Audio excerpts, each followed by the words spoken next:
tukaongea, nikaingia Dar es Salaam, nikapanga safari, nikapewa oda ya wateja wakawa wanahitaji nguo kiasi. Kwa hiyo basi nikanunua vinguo vyangu, safari ikaanza kutoka Dar es Salaam kuelekea Congo. Nikafika Lubumbashi, baada ya kufika Lubumbashi nikaingia Likasi nikaingia huko ndani ambako wanachimba madini. Nimesahau jina. Basi nikafika kule, mwenyeji wangu akanipokea vizuri, ni wa kiume jamani, alikuwa rafiki yangu. Rafiki yangu wa damu sana sana, yaani huwa simsahau. Tuna historia ndefu kiukweli. Nikafika akanipokea, akanitafutia hoteli. Nakumbuka sitaga sahau, nilitafutiwa kama hoteli 3. Kila hoteli naenda hazina komeo na ni mgeni. Rafiki yangu akaniambia, hapa huwezi kulala peke yako, kwa hiyo inabidi tulale wote. Tulale wote, alafu ni wa kiume, utafanyaje? Ni ugeni. Basi usiku ukaingia bwana, na ni kitanda hiki kimoja. Akaniambia hakuna jinsi. Nilikuwa na wasiwasi itakuwaje huo usiku, lakini nachomshukuru Mungu ni mtu ambaye alikuwa ananiheshimu sana.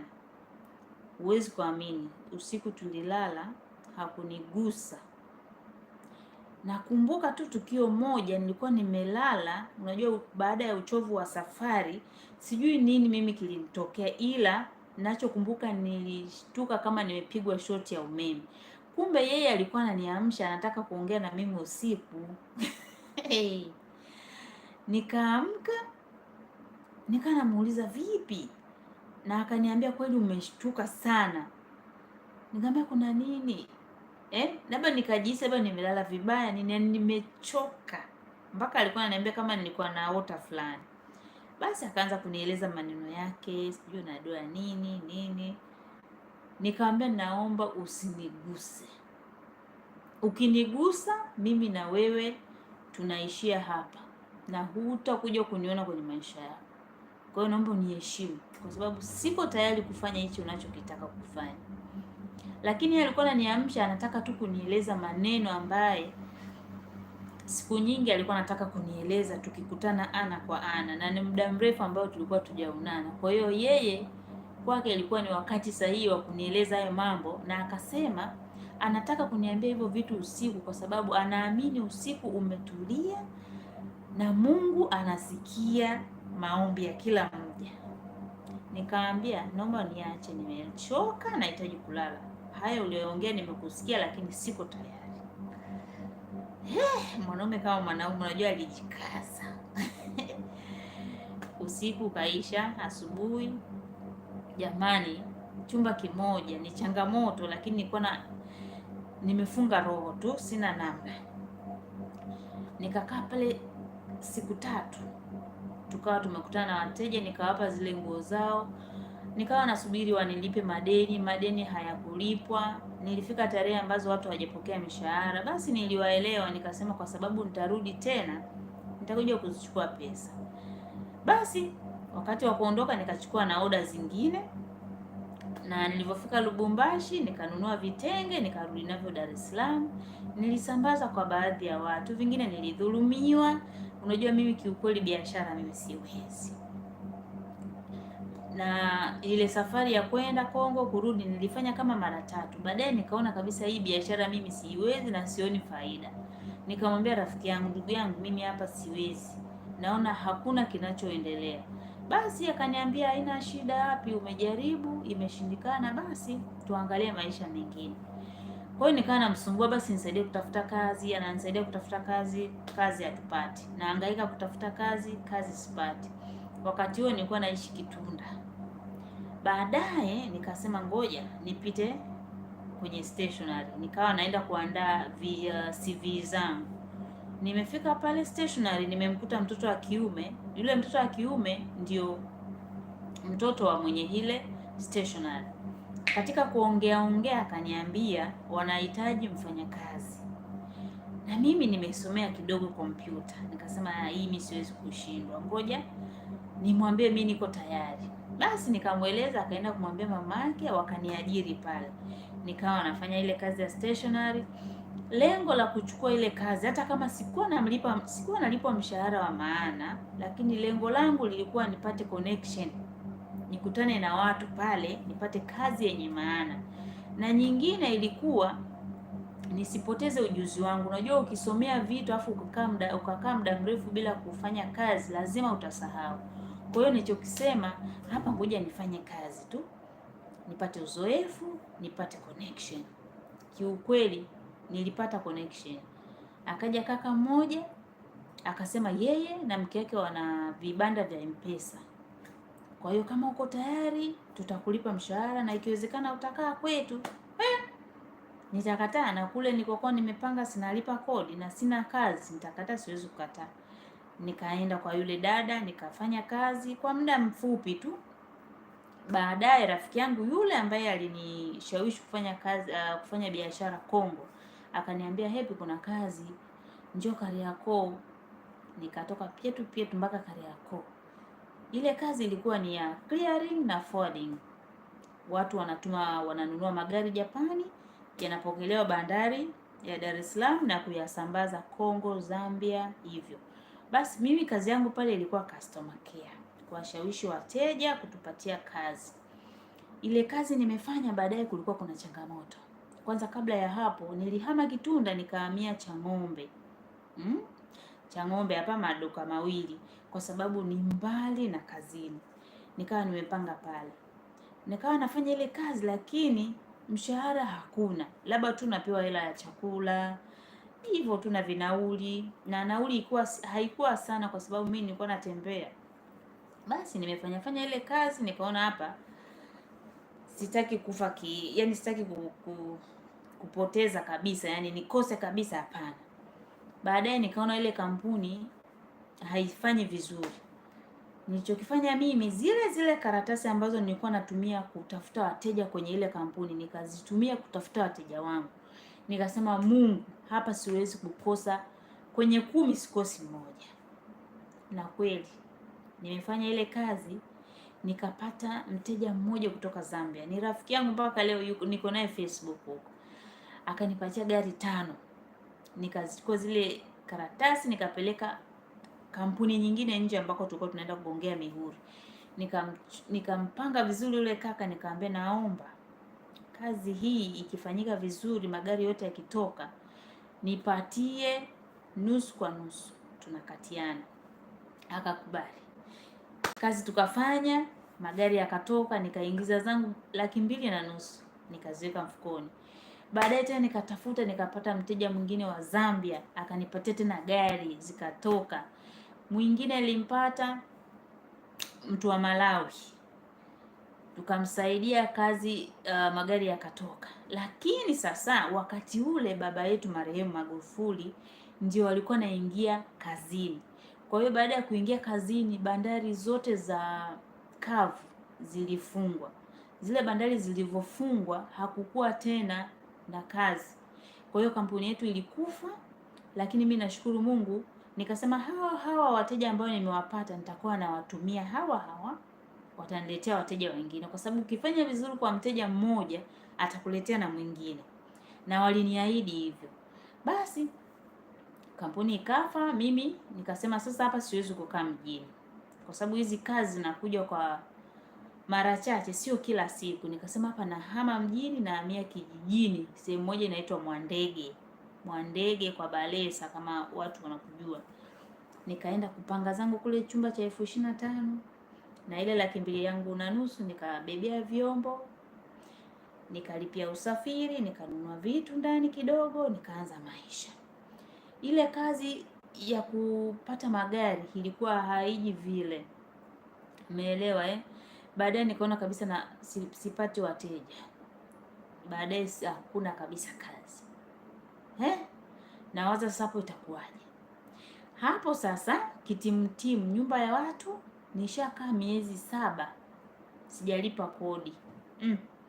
7 months I am staying without paying rent, guys. Mwenye nyumba atakufikiriaje? Mungu anajua jinsi ya kumsaidia mtu. na ujui wakati gani Mungu anakusaidia. Basi Mungu alikuwa ananipa tu hayo majaribu jamani, Mungu ananiandaa tu hapo, utafanyaje? Basi nilivyoona sina kazi tena, nilichokifanya mimi nilikuwa nafanya kazi ya kudeliver fresh foods. Nilikuwa nachukua fresh food masokoni, kama vitunguu, naenda kuchukua vitunguu vile fresh na vile vya kienyeji vile, sio vya Kichina, na vimenya na vipaki napeleka mjini, lakini napata order online. Nikawa pia nanunua nazi fresh napeleka mjini. Vile vitu vya fresh ambazo mteja anahitaji kutoka sokoni, nikawa nachukua sokoni napeleka mjini. Baadaye nikaona kwa nini sifungue genge?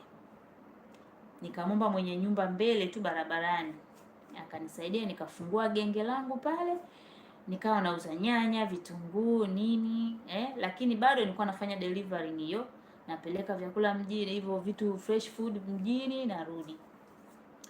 Baadaye sasa naona kabisa hii kodi ya nyumba nashindwa kulipa.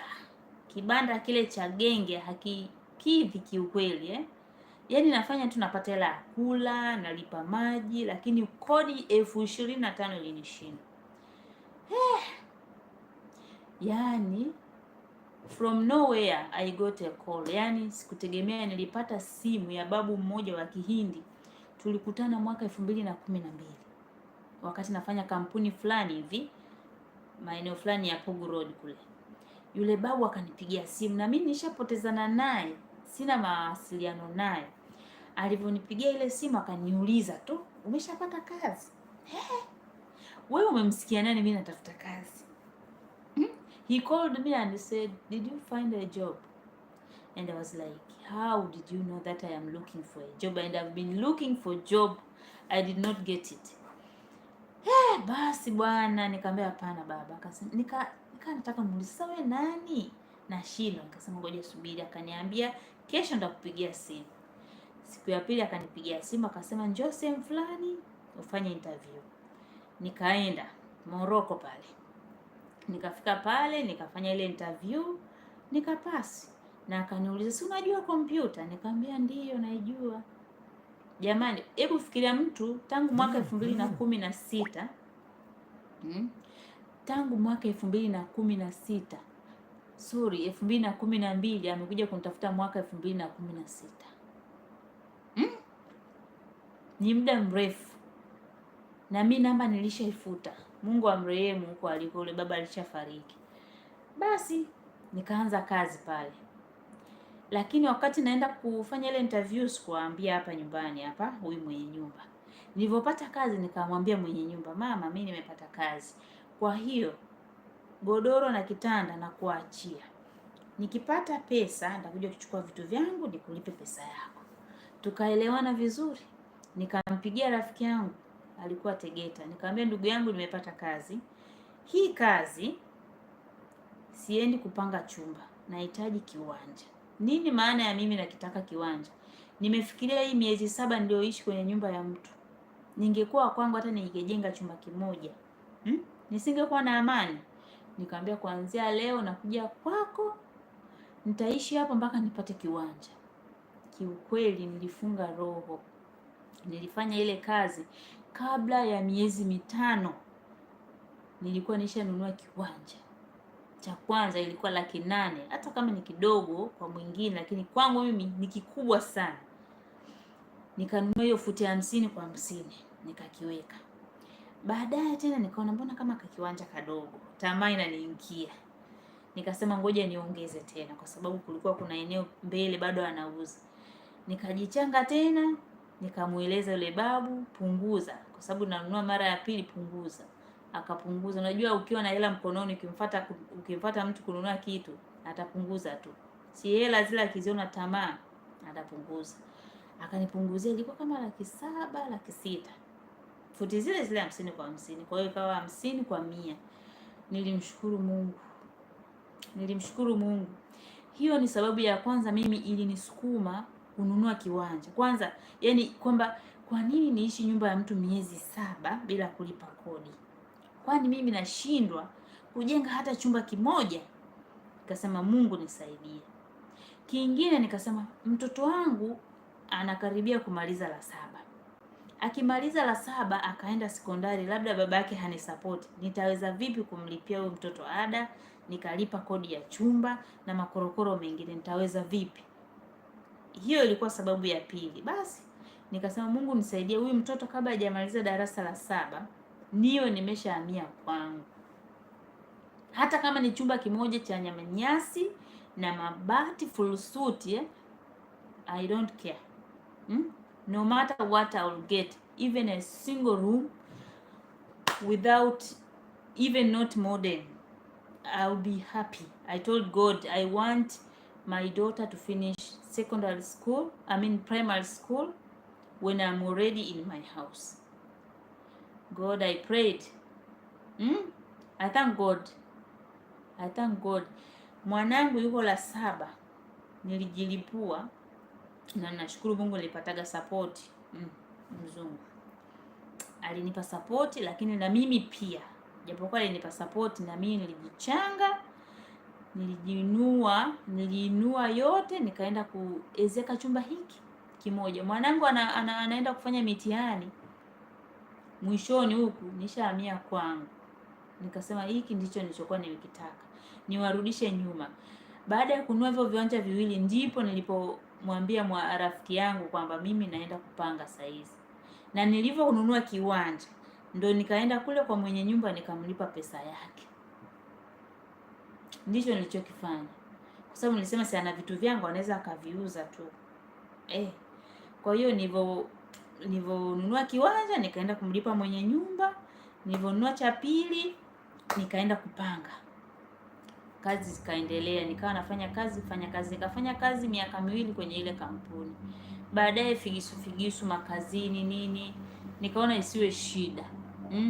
Nikatafuta sehemu nyingine kazi. Sikuacha kazi kabla ya kupata kazi, nikatafuta sehemu nyingine kazi, nikapata kazi, nikaiacha ile, nikaenda hiyo sehemu, nikaenda kufanya hiyo kazi. Nimefanya baadaye ile kampuni ikafa, na walikuwa wanalipa tu vizuri, ilikufa ile kampuni. Baada ya kufa nikawa nawaza nitafanyaje. Nikafungua duka, nilisapotiwa pia, mimi huwa sisemi uongo bwana, nilisapotiwa na mimi mwenyewe nilijichanga, nikafungua duka la vyakula, mchele, maharage. Duka lile likawa lifanye vizuri. Kabla ya duka kwanza, story yangu ni ndefu. Kabla ya duka nilikuwa natengeneza viungo vya pilau. Kwa wale ambao wananifuatilia YouTube, Facebook, mnaweza mkaona nimepost, natengeneza viungo vya pilau, nikawa nauza mtaani, na nilikuwa nauza vizuri, lakini changamoto kutembea, mpaka miguu inataka kuingia tumboni. Ndio nikasema sasa bora nifungue duka, mtu akija kununua mchele atakutana na viungo vya pilau, atakutana na viungo vya chai. Basi duka lile niliona linaanza kusinzia. Ndio nikaanza sasa kufikiria ile nyumba itaisha vipi? Ile nyumba hivi, nitajichanga hivi mpaka lini? Lakini wakati hapo nafanya hiyo kazi ya dukani, kule nilikuacha kazi, bosi wangu akanipigia simu, akaniambia hivi, uko wapi? Rudi kazini. Nikarudi, nimefanya kazi pale muda mchache tu, nikamdanganya naenda Zanzibar. Zanzibar nikatoa Oman. Duka lilikuwa limeshakufa. Nimefanya kazi, nimeuza duka kama miezi 7, hakuna faida. Jamani, unaenda nyumbani huna hata nauli ambayo umeichuma huku kwenye duka. Sasa nitaendeleaje na hilo duka? Lilikuwa linisaidii kiukweli. Nikaliacha, nikamwachia ndugu yangu, endelea, utakapoishindwa hapo. Mimi naenda huko kupambana na hali. Nikatua Oman. Jamani, nini maana ya kusimulia hii story yote? Na kwa nini mimi niliamua kuja Oman? Ni kwa sababu nimeshajaribu hivyo vitu vyote. Kwangu mimi biashara kiukweli siwezi. Nishajaribu biashara, nashindwa. Sielewi. Kwanza haiko damuni. Mimi kufanya biashara haiko damuni. Nafanya tu ile kusukuma kupata tonge. Lakini sio kitu ambacho nakiweza kiukweli. Yaani hakiko hapa kiukweli. Kwa hiyo ndio maisha. Na namshukuru Mungu tu, mwanangu nilipata support, babake anamtunza, namshukuru Mungu. Kiukweli unapata kupumua. Na wapa pole wale ambao wanapambana wao wenyewe kulea watoto, wasome sijui nini. Kwa kweli ni changamoto. Kwa hiyo ndio hivyo, niko Oman na hatujui la mbele. Nikitoka Oman nitakuwa wapi? Endelea kunifuatilia. Kwa wale ambao hamuelewi Kiswahili mnisamee, because I started this story in English, in Swahili, sorry. Okay, maybe I can break it down, maybe. Okay, from the last story. By the way, the last story I translated, and this time I couldn't translate it because I was recording and my phone is always full. I cannot record it and edit. So I decided to go live. And you know guys, going live, you cannot edit it. Like you cannot put words and talk. It's difficult. So I will just shortly. So I left Songea to Dar es Salaam. Then from Dar es you see guys, what kind of English is this? Okay guys, well, so I left my village Songea. I came to Dar es Salaam, and from Dar es Salaam I went to Congo. There was a friend of mine, he was working in the mining, and he told me that I can do business in Congo. So I went to Congo to do business. Before going to Congo, I got some clothes. So I brought some clothes and I went to Congo. I reached there, and my friend, he's a male, he received me. And I remember something happened there when I was looking for the hotels, like 3 hotels. There was no lock, that if you are inside you can lock. There was no lock. So my friend told me that, Happy, you know what, I cannot leave you alone if something happens here. So he said we have to share the bed. And yes, we shared the bed, but I was scared because he's a man, I'm a woman. So I was thinking what could have happened in the night. But I thank God he was respecting me, and he respected me. I remember when I was sleeping, something had happened. It was like a shock, you know. He was trying to wake me up because he wanted to talk to me. And since this guy, he loved me, that's the case, he loved me. So he thought that was the time of him and me to talk at night. For what he believes is, at night it's good to talk because it's when God listens and our prayers reaches God quickly. You understand? So he was trying to wake me up, and I was so shocked, like I was shivering. Then I was asking him, what is happening? He said, I am sorry, I want to talk to you, and this and this and this. He told me the whole story. I told him, I've heard you, but I am not ready. Please do not do anything. If you ever try to do something, you and me, this friendship will end here today. So respect me. So I thank God he couldn't do anything, guys. So in that area, I managed to sell those clothes, and they did not pay me all of the money because I reached the date that these people were working, so they did not get salary. So I left some debts. Then I said, because I am coming back, I will come back to collect my money. So when I was going back to Tanzania, I reached to Lubumbashi. I bought some vitenge, some cloth, African cloth, you know guys. And I went back to Dar es Salaam. So in Congo, Dar es Salaam, I went like 3 times. But I saw this business was not working. There was no profit. And I told my friend that I cannot do this.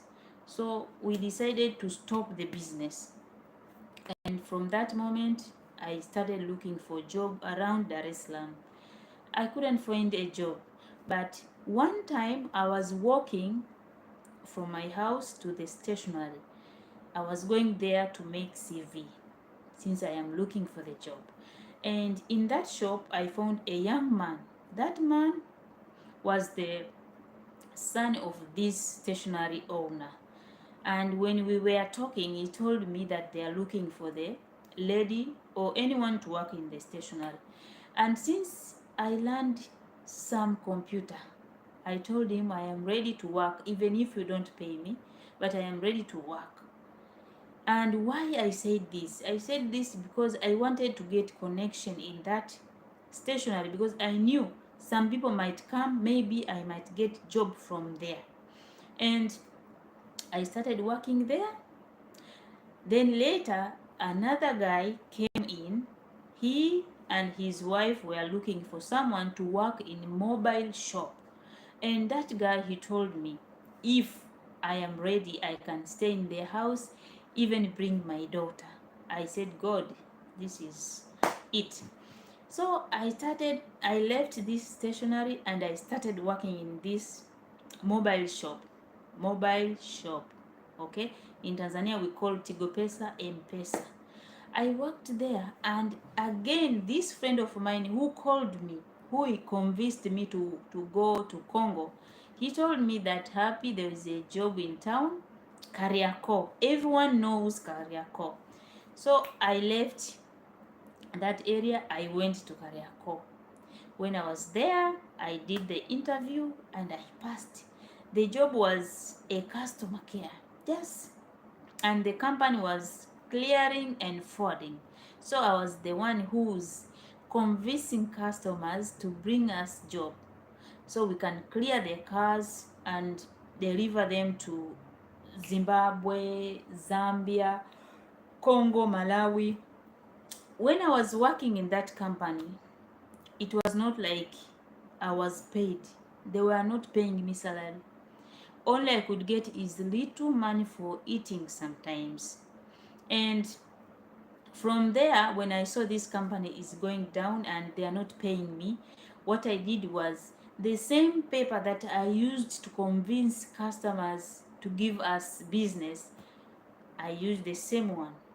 I said, God, in these papers, I will get my customers. In 10 papers, I might get maybe one. And I thank God. When I did that, I got 5 cars. One customer from Zambia, he gave me 5 cars. And I went to another company. I talked to one of the guy who was managing the company. I told him, if we manage to clear these cars, we divide 50 by 50. So I am glad the work went good, and I got 250 Tanzanian shilling. 250, I got that money. And from that moment, our president, our late president Magufuli, was coming into power, and he closed all these dry port.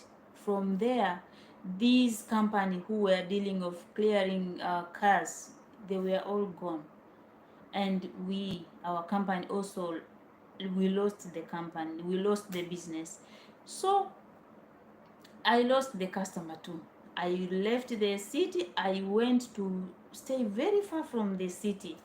And there, why did I go there? Because it is cheap to stay outside of the city. Everyone knows this. So I was staying there and I was paying like 25, not like, I was paying 25,000 per month. While I was there, I was not getting these cars again. And I was thinking what to do.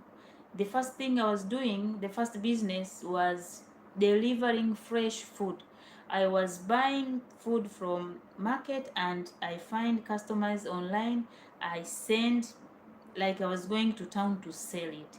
Whoever needs maybe fresh coconut, garlic, fresh, I peel garlic, pack and sell. After that, I said, why not open the shop for selling this fresh food, all these basics need. Why should I not do it? So I asked my landlord. She gave me a plot close to the main road, and I built this a kiosk with wood. I started selling, but it was not even good.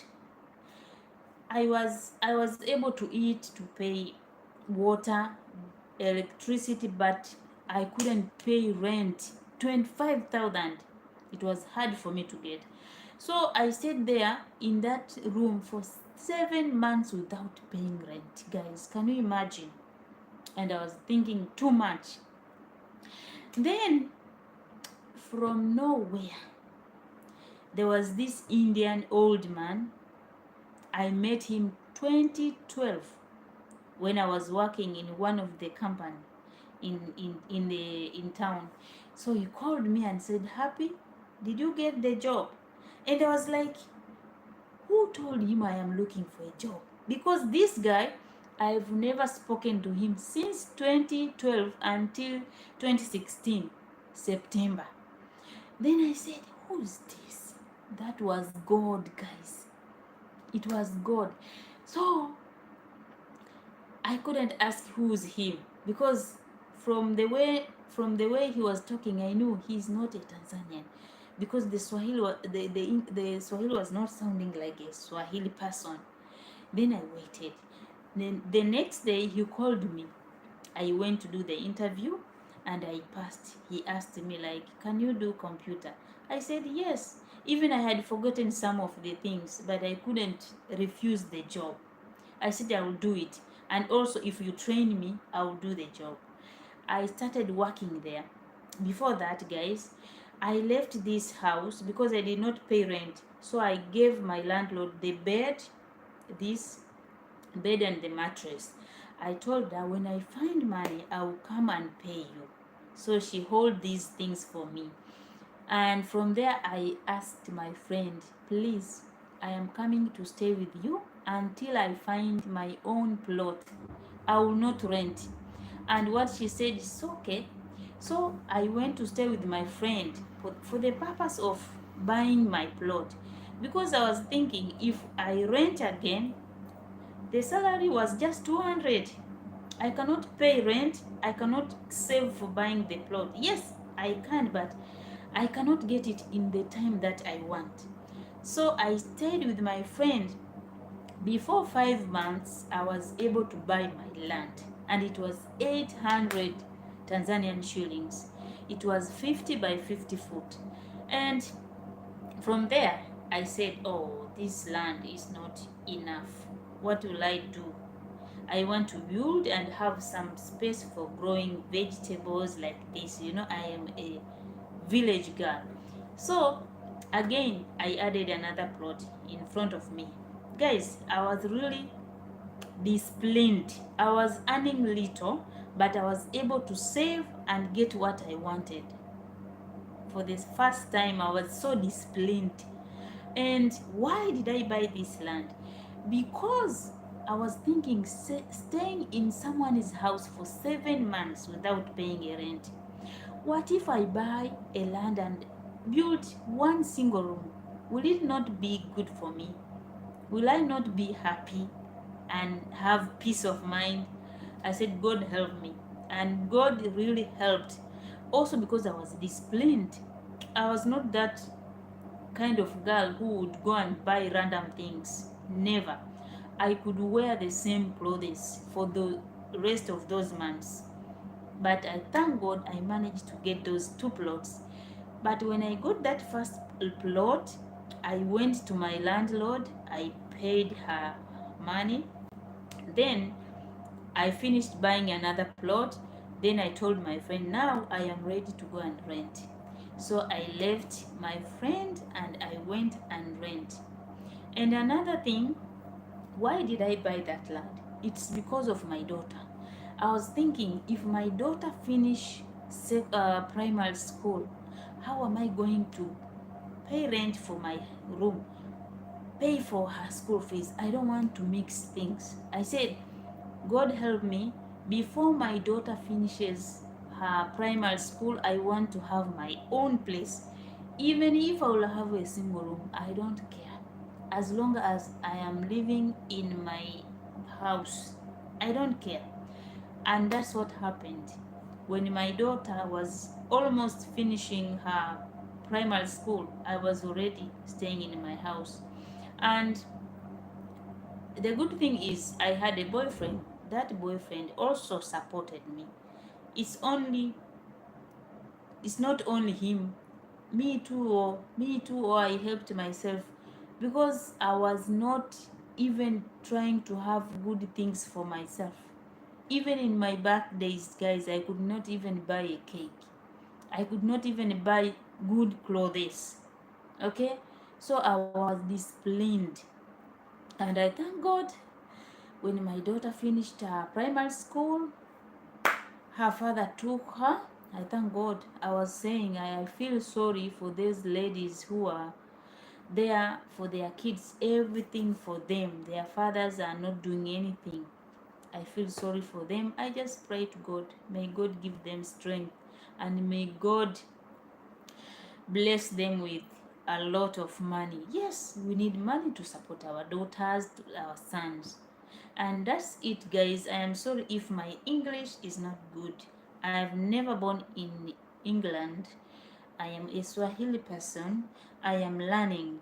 And guys, that's what I wanted to share with you. I hope you have learned something. And when my daughter was taken away, I decided, before coming here, guys, let me take you back. Before coming here, I was having a shop. That shop died. I saw it. In 7 months, I was not earning. There was no profit. All I could do, paying TRA, Tanzania Revenue Authority. That's what I could do, paying their tax. So my shop were declining, and I saw it is dying. I couldn't wait for it to die, then to do nothing. So what I did, I decided to come to Oman so I can finish what I started at home. And that's why I am here in Oman. Yeah, it's life. I don't know tomorrow where will I be. So keep on watching. I hope you have liked this live streaming. My video. Thank you so much, guys, for watching. In case you haven't yet subscribed, kindly do so, because I'll be coming up with a lot of things. My channel is about everything, guys, everything. It's life, I don't choose. Asanteni sana, tuonane tena baadaye, Mungu akipenda. Thank you so much. See you soon, guys, if God wishes. Assalamu alaikum. Assalamu alaikum. Bye, guys. Thank you so much.